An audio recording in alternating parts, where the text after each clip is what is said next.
What are some of the talking points you've been having with some of the attendees at today's event? Yeah, today's event's been really good. It's a 2-day show. We've really enjoyed it. We enjoy being here every single year. What we see an awful lot when we do these shows is there's a real mix of opinions in cybersecurity, and we're a cybersecurity operations as a service technology vendor. And there's a real plethora of, like I said, opinions, but also a mix of technologies, a mix of different tools and products. One of the biggest challenges that we see often in this market is people are buying and spending more money on tools and products every single year. However, the risk of cybersecurity, but also the breaches that we see and the impact monetary on cybersecurity is going up exponentially. So people spend more money trying to fix the problem, but it's actually not fixing the problem in the first place. And that's because it's a people and a process problem as much as it is technology. And that's kind of the vibe that we've been getting from this year's show. What are the other challenges that organizations are facing in 2023 when it comes to, keeping the hackers out and defending their key assets? Well, there's a multifaceted answer. Unfortunately, it's not a silver bullet. And as much as vendors would love to have a silver bullet that is cybersecurity, you just can't do it because there's multiple layers, multiple facets. The key thing that we see is we've just done a threat report that we published about 2-3 weeks ago. It's available on our website to go and download.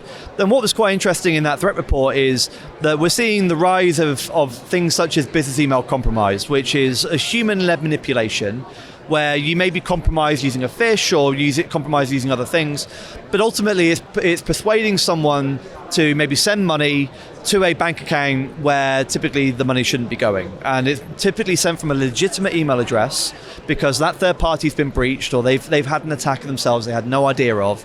And it's really hard to defend against that.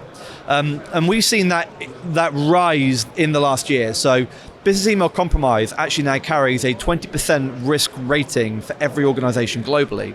Whereas you hear typically about ransomware, it's the big thing that everyone's worried about. However, ransomware now only carries a 9% risk according to cyber insurers. So you're more likely to have a business email compromise attack than you are to have a ransomware attack. And the long tail of this ultimately is you can't just buy a product that will help you protect you against business email compromise or even data breaches or data theft, because it's a people and a process challenge. It's about education across the whole organization. It's about embedding cybersecurity at the business level and appreciating what cyber risk is at the business and not just keeping it within IT operations, which typically is where it lives today. What sort of impact is AI having on, the way individuals and businesses defend themselves against these attacks? The wonderful world of AI, and to be completely frank with you, most vendors that say that they do AI, which you can see one here, actually it's not really AI, it's more machine learning. And we've been doing machine learning for years. Every vendor in cybersecurity is now on the AI bandwagon, but it's typically more pattern matching and machine learning, which we've all been doing for a long, long time. And it has its value. AI is still very much in its infancy, and it's all about large language models and being able to use it in those ways. You're absolutely right that there is a good fight to have with AI and there's a bad fight to have with AI. Part of the challenge with AI is that it can be very hard to regulate.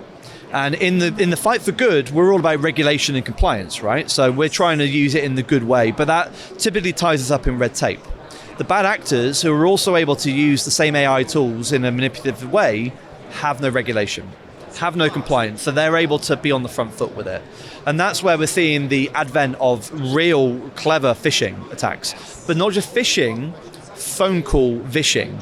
Or even we've seen now people joining Zoom meetings and Teams meetings from compromised accounts with videos of that looks like the people that should be in your organization, but they are completely AI generated.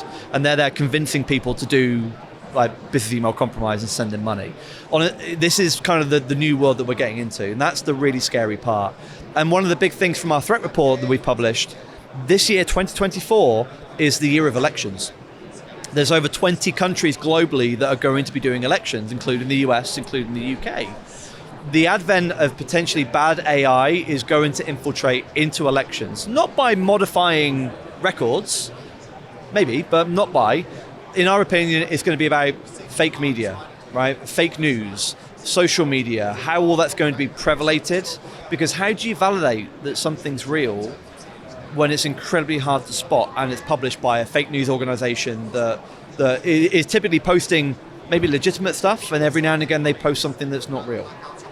That's going to be the hard thing for the wider kind of human base in the world to really kind of decipher. If you could use one word to describe the state of cybersecurity in 2024, what would it be and why? Progressive. I think now the great news is that cybersecurity now has the attention of the business.